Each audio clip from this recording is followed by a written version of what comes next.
Hey guys, it's Rana with CCASA, and I'm just here to give you a short, quick update on what went down on the Capitol this legislative session. So I just wanted to start with a recap of a couple of our bills, and then if you're interested and want to hear more, we've got a webinar coming up next week on May 18th at 1 o'clock, Barossa, yes.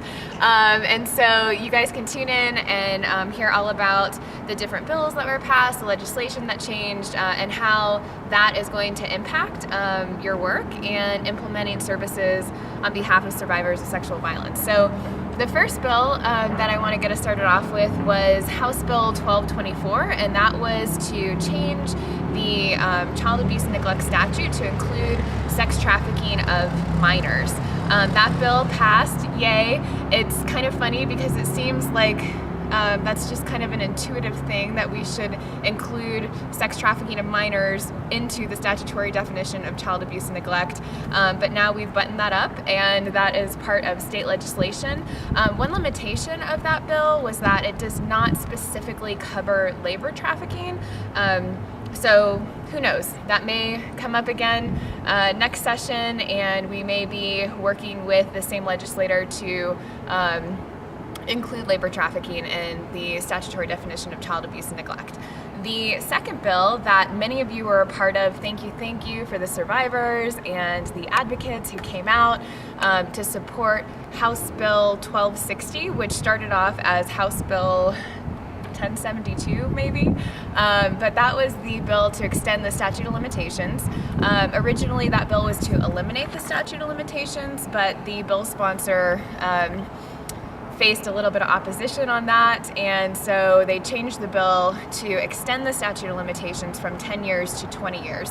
That bill passed. It was quite a struggle in the House. As some of you know who were there, that hearing lasted maybe 7 hours.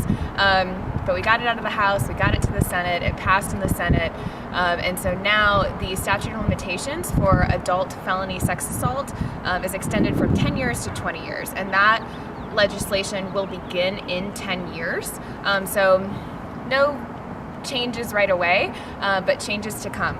Also interesting about that bill is that it fixed a loophole in the elimination of the statute of limitations for child sex assault, where children between the ages of 15 and 17 as adults. So basically what that means is that youth between the ages of 15 and 17 only have 10 years, currently only have 10 years to report, which is not enough time, right? Because we know that trauma doesn't have a timeline, therefore access to justice should also not have a timeline. And so what this change, this extension from 10 to 20 years does is also gives that population between youth between the ages of 15 and 17 an extension of 10 years to 20 years with the statute of limitations and their reporting options. So yay, big win for survivors on that. Thank you to everyone who came out in support. The next bill that I want to talk about is House Bill 1050, and that's misuse of electronic images by a juvenile. This bill was highly sensationalized in the media. It was a fierce uphill battle. We had many urgent action phone calls with membership to help guide us. So what this bill aimed to do was to create a lesser charge that would still hold abusive sextors accountable for their behavior, but with the consequences that are appropriate for what essentially is a teen experimental and exploratory behavior. So when this bill was first introduced, CCASA was behind it all the way, but upon further investigation of what the bill would actually do, it cast a net that was wider than just holding perpetrators accountable. It cast a net that would include victims. And as many of you know, if you've been watching our policy updates and even watching the news, because this was highly sensationalized, CCASA ended up trying to amend this bill to protect survivors of abusive sexting and to really discern between what the behavior of consensual sexting looks like and the behavior of abusive sexting, because the way this bill was written would enact consequences for both the victim of a sexually abusive situation and the perpetrator, the abuser, in a sexually abusive situation. So we tried to work with bill sponsors, we tried to work with folks who were proponents of the bill, and we just couldn't find a workable path. And for that reason, CCASA chose to actively oppose this bill. We also, throughout the way, acquired the support of many other community organizations, such as the ACLU of Colorado, Defense Bar, Youth Matter Colorado, and several other folks who specialize in prevention education, who work with juveniles. The Rocky Mountain Children's Law Center got on board, and I think what we found during that process was that everyone, all of the stakeholders present, want a solution to address teen sexting, but we have to find one that is trauma-informed. We have to find one that holds abusive sexters accountable, but one that also protects victims, because at the end of the day, CCASA cannot support a policy designed to protect children that also has the potential to prosecute them. And for that reason, we are going to try to get ahead of this next year. We think it's going to keep coming up. Although I am new to the state, I can say that these were conversations we had in other states that I've worked in, and these are conversations that I believe we've been having in Colorado for quite some time now. So CCASA is going to be sending out a policy priority survey to our membership. And what we're going to try to do is just poll folks to see what are important issues that you are experiencing working with survivors, and what do you think, how can we make a legislative fix to support your work and support survivors? And one of those things that's going to be on the survey is addressing teen sexting and getting out ahead of it this year instead of being reactive to a bill that someone else is putting forward.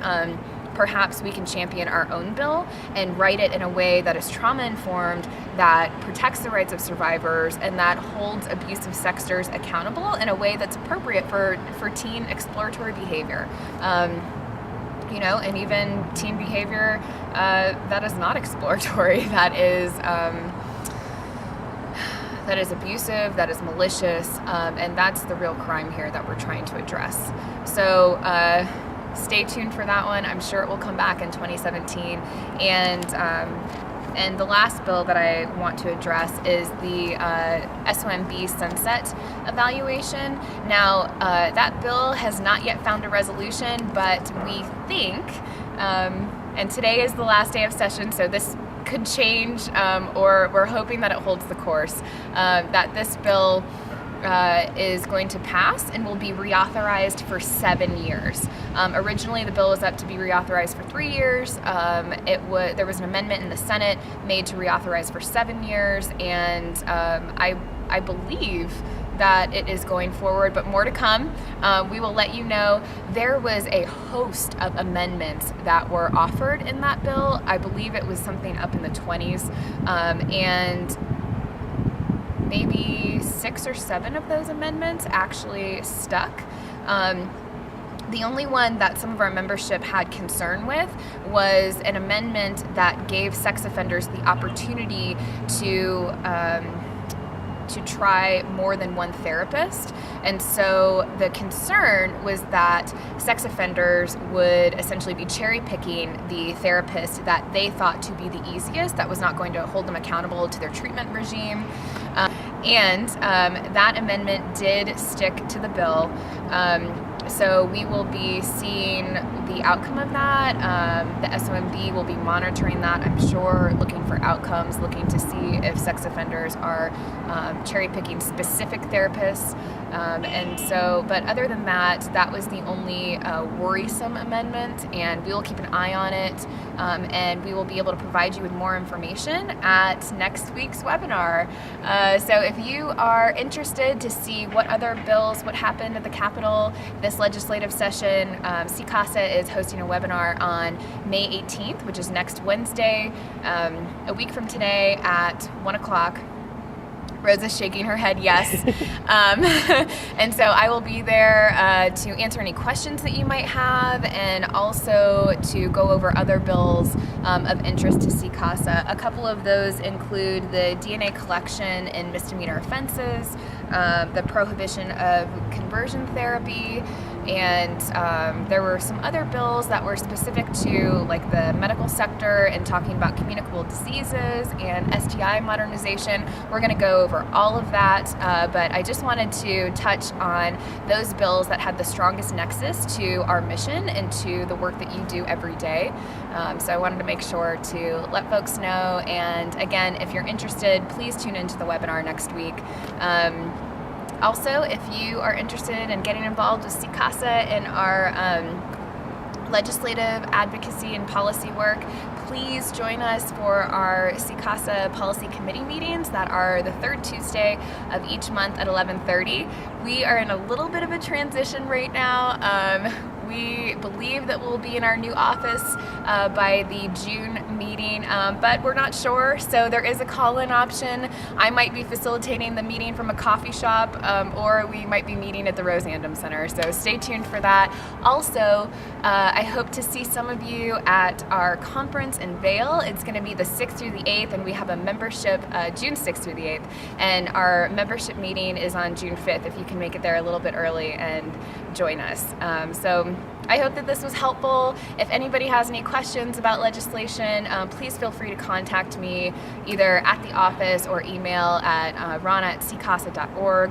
Thank you for the survivors and advocates who came out and who provided testimony, who wrote letters to legislators, who emailed, who made phone calls. We appreciate you, and the work that you do to advocate in the realm of policy does not go unnoticed, as you can see clearly from the bills that passed and the bills that we were able to successfully oppose this session. So thanks again. I hope you guys have a great weekend, and I will see you at the webinar and see you at the conference. Thanks.